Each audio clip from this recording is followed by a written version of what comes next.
বন্ধুরা, আজকের মুভিতে আপনারা দেখতে পাবেন যে কিভাবে 22nd সেঞ্চুরির সব রোবট ভ্যাম্পায়ার হয়ে গেছিল। এমনকি ডোরেমিও ইভিল ভ্যাম্পায়ারে পরিণত হয়ে ডোরেমনের ওপর হামলা করেছিল। তাই ইন্টারেস্টিং এই ভিডিওটি অবশ্যই আপনারা লাস্ট অবধি দেখবেন। আর প্লিজ আপনারা সবাই ভিডিওটিতে লাইক করে দিবেন। তো মুভির শুরুতে আমরা 22nd সেঞ্চুরিতে একটা ভ্যাম্পায়ার রোবটকে দেখতে পাই। সে একটা নর্মাল মেয়ে রোবটকে কামড় দিতেই সে মেয়ে রোবটটিও ভ্যাম্পায়ারে পরিণত হয়। এমনকি সে মেইন ভ্যাম্পায়ারটির সার্ভেন্ট হয়ে যায়। যে সায়েন্টিস্ট এই ভ্যাম্পায়ার রোবটটিকে বানিয়েছিল সে ভ্যাম্পায়ারের এমন কাজ দেখে ভীষণ খুশি হয়। এরপর আমরা ডোরেমিকে দেখতে পাই। সে নোবিতার বাসায় বেড়াতে এসেছিল, কিন্তু ডোরেমন তার ভাগের কিছু মেলন ব্রেড খেয়ে ফেলায় ডোরেমি অনেক রাগ করেছিল। ডোরেমন যেমন ডোরা কেক পছন্দ করত, ঠিক তেমনই ডোরেমি মেলন ব্রেড খেতে ভীষণ পছন্দ করত। তো এই মেলন ব্রেড খাওয়া নিয়ে দুই ভাই বোনের মধ্যে অনেক তর্ক বিতর্ক হয়। তাই ডোরেমি রাগ করে 22nd সেঞ্চুরিতে নিজের বাসায় চলে যায়। কিন্তু বাসায় গিয়ে ডোরেমি দেখে যে দিনের বেলা হলেও পুরো বাসা অন্ধকার হয়েছিল। ডোরেমি বিল্ডিং এর বাইরে তাকিয়ে দেখে যে বাইরেও অন্ধকার হয়ে আছে, আর কিছু রোবট রাস্তায় ভাঙচুর করছে। তখনই অনেকগুলো ভ্যাম্পায়ার রোবট সেখানে চলে আসে আর ডোরেমিকে ধরতে লাগে। এই সময় শিবাশি সেখানে চলে আসে। সে তার শটগান দিয়ে সব ভ্যাম্পায়ার রোবটগুলোকে দূরে সরিয়ে দেয় আর ডোরেমিকে নিয়ে পালাতে লাগে। কিন্তু তারা বেশি দূর পালাতে পারে না। আবার অনেকগুলো ভ্যাম্পায়ার রোবট তাদেরকে ঘিরে ফেলে। এতে ভয়ে ডোরেমির হাত থেকে মেলন ব্রেডগুলো পড়ে যায়। এই মেলন ব্রেডগুলো দেখে কেন জানি ভ্যাম্পায়ারগুলো ভয়ে দূরে সরে যায়। এটা দেখে শিবাশি ভ্যাম্পায়ারগুলোর দিকে মেলন ব্রেড ছুঁড়ে মারে। এতে ভ্যাম্পায়ারগুলো দূরে সরে যায়। আর এই সুযোগে শিবাশি ডোরেমিকে নিয়ে পালিয়ে যায়। ডোরেমি শিবাশিকে জিজ্ঞেস করে যে সব রোবটগুলো এমন কেন করছে। তখন শিবাশি বলে যে একটা কম্পিউটার ভাইরাসের কারণে এই রোবটগুলো ইভিল হয়ে গেছে। এই ভ্যাম্পায়ারগুলো অন্য কোনো রোবটকে কামড় দিলে সেই নর্মাল রোবটটিতেও ভাইরাস ছড়িয়ে যায় আর সেও ভ্যাম্পায়ারে পরিণত হয়। ফিউচারের সব রোবটগুলো ভ্যাম্পায়ার হয়ে গেছিল, শুধু ডোরেমন আর ডোরেমি পাস্টে ছিল বলেই তারা বেঁচে গেছে। তখন শিবাশি খেয়াল করে যে ডোরেমির অনেক ক্ষুধা লাগায় সে সব মেলন ব্রেডগুলো খেয়ে ফেলেছে। এখন আর কি করার। আবার সব ভ্যাম্পায়ার রোবটগুলো তাদেরকে ধরতে চলে আসে। কিন্তু এবার সেখানে মেইন ভ্যাম্পায়ারটি চলে আসে। সে নিজে ডোরেমিকে ধরে আর তাকেও কামড় দিয়ে ভাইরাসে আক্রান্ত করে দেয়। এই সময় ভয়ে ডোরেমির মুখ দিয়ে ডোরেমনের নাম বের হয়ে যায়। তখন ভ্যাম্পায়ারটি বুঝতে পারে যে এখনো একটা রোবটকে ভ্যাম্পায়ার বানানো বাকি আছে। ডোরেমিকে ভ্যাম্পায়ার বানানোর পর ডোরেমিও মেন ভ্যাম্পায়ারটির সার্ভেন্ট হয়ে যায়। এরপর মেন ভ্যাম্পায়ারটি ডোরেমির থেকে ডোরেমনের বিষয়ে সবকিছু জেনে নেয় আর ডোরেমনকেও ভ্যাম্পায়ার বানানোর অর্ডার দেয়। সে শিবাশিকেও বেঁধে রাখে। এরপর বসের অর্ডার পালন করতে ডোরেমি পাস্টে নোবিতার বাসায় চলে যায়। ওইদিকে নোবিতা আর ডোরেমন টিভিতে একটা ভ্যাম্পায়ারের মুভি দেখছিল। মুভিটা অনেক ভয়ানক হলেও সেখান থেকে তারা ভ্যাম্পায়ারের সম্পর্কে অনেক কিছু জানতে পারে। মুভিটা দেখা শেষে তারা নিজেদের ঘরে গিয়ে দেখে যে তাদের পুরো ঘর অন্ধকার আর সেখানে ডোরেমি ভ্যাম্পায়ারের মতো গেটআপ নিয়ে তাদের সামনে দাঁড়িয়ে আছে। ডোরেমিকে দেখেই ডোরেমন সকালের রাগারাগির জন্য সরি বলে আর তাকে একটা মেলন ব্রেড গিফট করে। মেলন ব্রেড দেখেই ডোরেমি ভয়ে তাদের থেকে দূরে সরে যায়।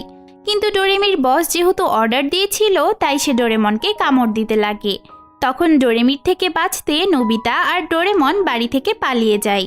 কিন্তু বাড়ির বাইরে সূর্যের আলো থাকায় ডোরেমি বাইরে যেতে পারে না।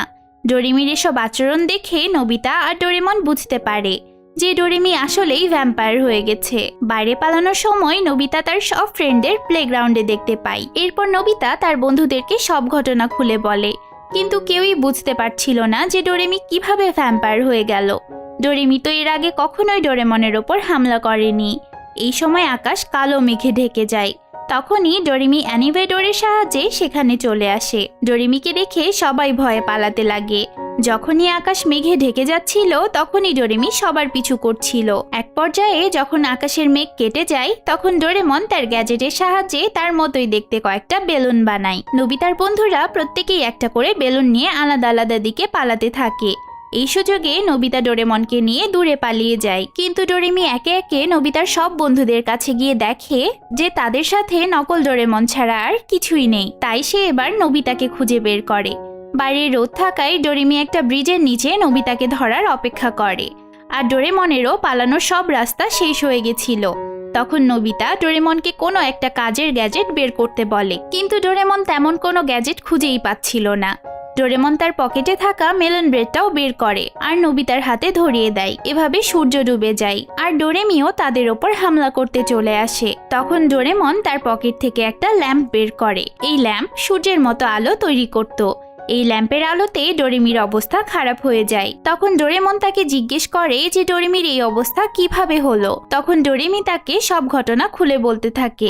অনেকক্ষণ এই আলোতে থাকার কারণে ডোরেমির মধ্যে থাকা ভাইরাসটা উইক হয়ে যায় আর ডোরেমি নর্মাল হয়ে যায়। তখন ডোরেমন তার বোনকে প্রমিস করে যে সে যে কোনো মূল্যে ডোরেমিকে আগের মতো করে দিবে। কিন্তু একটু পরেই ল্যাম্পের আলো কমে আসে। তখন ডোরেমি আবার ভ্যাম্পায়ারে পরিণত হয়ে ডোরেমনের উপর হামলা করে। তখন নোবিতা ডোরেমনকে বাঁচানোর জন্য তার কাছে যায় আর নোবিতার হাতে থাকা মেলন ব্রেড দেখে ডোরেমি ভয়ে অস্থির হয়ে পড়ে। এবার নোবিতা বুঝে যায় যে সব রোবট ভ্যাম্পায়াররা মেলন ব্রেড দেখে ভয় পায়। হঠাৎ করেই ডোরেমিকে ভ্যাম্পায়াররা ফিউচারে নিয়ে যায়।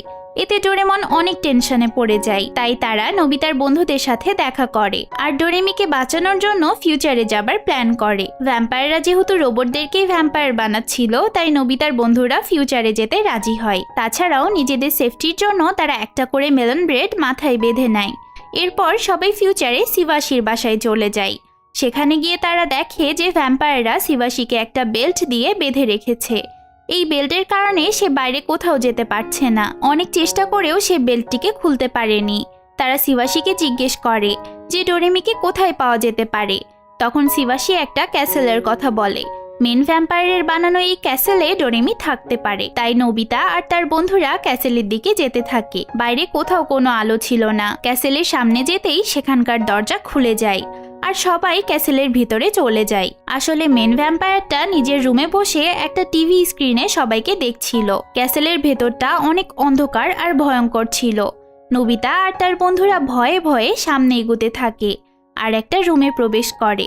রুমে যাওয়ার সাথে সাথেই সেখানকার দরজা লক হয়ে যায় আর রুমে থাকা সোলজার রোবটগুলো তাদের ওপর হামলা করে। ডোরেমন এয়ারগান দিয়েও সোলজার রোবটগুলোকে হারাতে পারছিল না। এর ওপর ডোরেমন স্মল লাইট ইউজ করতে গিয়ে ভুল করে বিগ লাইট দিয়ে একটা সোলজারকে বড় বানিয়ে দেয়। তখন সবাইকে বাঁচাতে নোবিতা বুদ্ধি করে বিগ লাইট ইউজ করে সোলজারগুলোকে এত বেশি বড় করে দেয় যে তারা নড়তেও পারে না। এরপর তারা সেই রুম থেকে বের হয়ে আসে, কিন্তু বাইরেও তাদের ওপর একটা স্নেকের মতো রোবট হামলা করে। ওইদিকে মেন ভ্যাম্পায়ারটা ডোরেমিকে ডাক দেয় আর তাকে ডোরেমনের উইকনেস জিজ্ঞেস করে। তখন ডোরেমি তাকে বলে দেয় যে ডোরেমন ইঁদুরকে ভীষণ ভয় পায়। অপরদিকে স্নেক রোবটটি থেকে বেঁচে নোবিতা আর তার বন্ধুরা একটা ঘরে পালিয়ে আসে, কিন্তু নোবিতা ভুল করে সেই ঘরের একটা সুইচে চাপ দেয়। এতে জিয়ান আর নোবিতা সেখান থেকে নিচে পড়ে যায় আর ক্যাসেলের অন্য জায়গায় চলে যায়। নোবিতা আর জিয়ান এভাবে গায়েব হয়ে যাওয়ায় বাকি বন্ধুরা চিন্তায় পড়ে যায়। নোবিতা আর জিয়ানকে খোঁজার জন্য ডোরেমন ফাইন্ডিং স্কোয়ারেল নামের একটা গ্যাজেট বের করে। ডোরেমন গ্যাজেটটিকে বলে যাতে সে ক্যাসেলে থাকা অন্যান্য মানুষগুলোকে খুঁজে বের করে, কারণ ক্যাসেলে নোবিতা আর তার বন্ধুরা বাদে অন্য কোনো মানুষ থাকার কথা না। স্কোয়ারেলটি খুঁজে খুঁজে সবাইকে একটা জেলের সামনে নিয়ে যায়, কিন্তু সেই জেলের মধ্যে তো নোবিতা আর জিয়ান ছিল না। জেলের মধ্যে সেই সায়েন্টিস্টটা বন্দী ছিল যে মেন ভ্যাম্পায়ারটিকে বানিয়েছিল। সে সবাইকে বলে যে দুনিয়ার অন্যান্য সায়েন্টিস্টকে হারানোর জন্য সে ভ্যাম্পায়ার রোবটটাকে বানিয়েছিল, কিন্তু পরে ভ্যাম্পায়ার রোবটটা পুরো দুনিয়াতে রাজত্ব করার কথা ভাবে। তাই সে সায়েন্টিস্টটাকেও জেলে বন্দি করে রাখে যাতে সে ভ্যাম্পায়ারকে বাধা না দেয়। ডোরেমন সায়েন্টিস্টটাকে ভ্যাম্পায়ারের উইকনেস জিজ্ঞেস করে। তখন সায়েন্টিস্ট তাদেরকে একটা চিপ দেয়। এই চিপটা কম্পিউটারের সাথে কানেক্ট করলে অনেক জোরে শব্দ তৈরি হবে। এই অতিরিক্ত তীব্র সাউন্ড ভ্যাম্পায়ার সহ্য করতে পারবে না। কিন্তু সায়েন্টিস্টের থেকে চিপটা নেওয়ার আগেই একটা বাদুড় এসে চিপটা পানিতে ফেলে নষ্ট করে দেয়। এরপর ডোরেমি অনেকগুলো ইঁদুর নিয়ে আসে। এতগুলো ইঁদুর দেখে ডোরেমন ভয়ে অজ্ঞান হয়ে যায়। তখন ইঁদুরগুলো ডোরেমনকে মেন ভ্যাম্পায়ারের কাছে নিয়ে যায় আর ডোরেমি, সুনিও ও শিজুকাকে ধরার জন্য তাদের পিছে পড়ে যায়। ওইদিকে নোবিতা আর জিয়ান তাদের বাকি বন্ধুদের চারিদিকে খুঁজছিল। নোবিতার বারবার মনে হচ্ছিল যে কেউ তাদের ওপর হামলা করবে। তখন নোবিতার ভয় দূর করতে জিয়ান গান বলতে শুরু করে। অবশ্য অনেকগুলো স্পাইডার তাদের ওপর হামলা করার জন্য অপেক্ষা করছিল, কিন্তু জিয়ানের গানের এমন ভয়ঙ্কর আওয়াজে স্পাইডারগুলো অজ্ঞান হয়ে যায়। এমনকি শিজুকা আর সুনিও যখন ডোরেমির ভয়ে পালাচ্ছিল, তখন জিয়ানের গান শুনে তারাও জিয়ান আর নোবিতাকে খুঁজে পায়। এই সময় শিজুকা খেয়াল করে যে জিয়ানের গানের আওয়াজে ডোরেমির অবস্থা খারাপ হয়ে যাচ্ছিল। তাই সে জিয়ানকে তার গান থামাতে নিষেধ করে।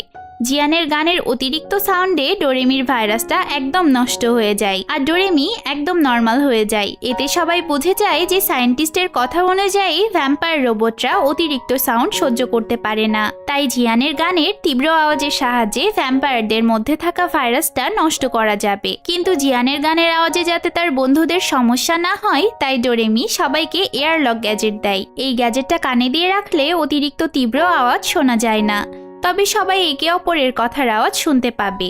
এরপর সবাই মেন ভ্যাম্পায়ারের রুমে চলে যায়।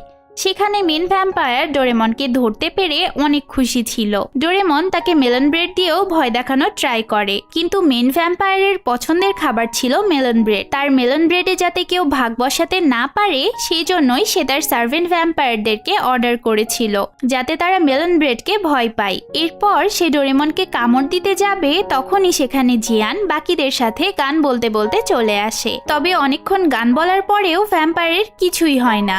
তখন ভ্যাম্পায়ার তাদেরকে দেখায় যে সে নিজেও কানে এয়ারলক গ্যাজেট পরে আছে। এবার ভ্যাম্পায়ার ডোরেমনকে ধরে কামড় দিতে লাগে, কিন্তু ডোরেমনের টেস্ট এতই খারাপ ছিল যে সে ডোরেমনকে ফেলে দেয়। তখন ডোরেমন রেগে গিয়ে ভ্যাম্পায়ারের পছন্দের ভায়োলিনটা ভেঙে দিতে লাগে। এতে তো ভয়ে ভ্যাম্পায়ারের মুখটা শুকিয়ে যায়ই, কিন্তু শিজুকা ডোরেমনের থেকে ভায়োলিনটা কেড়ে নেয়। শিজুকা তো ভায়োলিন, পিয়ানো এগুলো সম্পর্কে অনেক কিছু জানতো, তাই এত ভালো কোয়ালিটির ভায়োলিন সে ডোরেমনকে ভাঙতে দিতে চায় না। শিজুকার কথাই খুশি হয়ে ভ্যাম্পায়ার শিজুকাকে ভায়োলিনটা বাজাতে বলে, কিন্তু ভ্যাম্পায়ার কি আর জানতো যে শিজুকার ভায়োলিন বাজানোর আওয়াজ জিয়ানের গানের থেকেও হাজার গুণ ভয়ঙ্কর।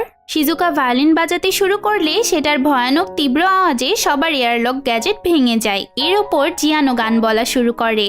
এতে ভ্যাম্পায়ার ধীরে ধীরে উইক হতে থাকে আর ভ্যাম্পায়ারের পাওয়ারও শেষ হয়ে যায়। তখন ভ্যাম্পায়ার রোদ থেকে বাঁচার জন্য পুরো শহরে যে লোহার কভার দিয়ে রেখেছিল সেটাও সরে যায়। এতে ভ্যাম্পায়ারের গায়ে সূর্যের আলো এসে পড়ে আর ভ্যাম্পায়ার পুড়ে ছাই হয়ে যায়। এরপর ডোরেমন শহরে বড় বড় মাইক লাগিয়ে দেয়।